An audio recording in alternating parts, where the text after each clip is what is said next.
When I say the phrase unsafe person, does someone come to mind for you? I'm not talking about someone who is a bad influence, but instead someone who is unsafe. All week, we've been looking at the advice given by a man named Paul to his younger mentee, Timothy, regarding his personal relationships.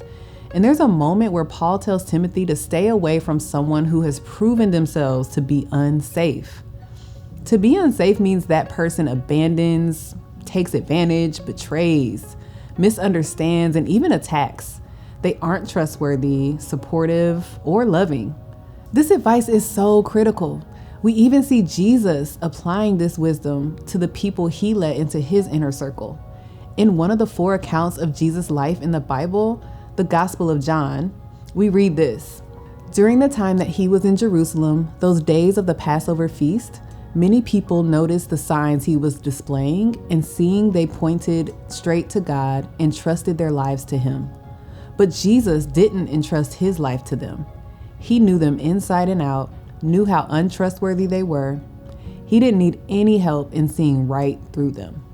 As you spend time this week reflecting on your personal relationships, I highly encourage you to keep this list of 10 marks of unsafe people in your back pocket. An unsafe person thinks they have it all together, instead of being willing to readily admit their weaknesses. They tend to attack and criticize and fault find instead of build up and encourage. They're often legalistic, rigid, and lack grace. They're abandoners with a track record of starting relationships but never finishing them. They're defensive instead of open to feedback.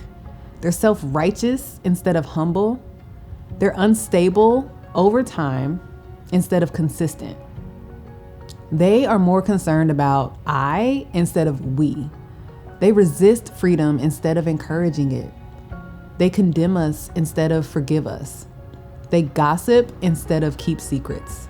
And then ask yourself, am I doing any of these things? Just as we're looking to guard against unsafe people, we want to guard against being unsafe people ourselves.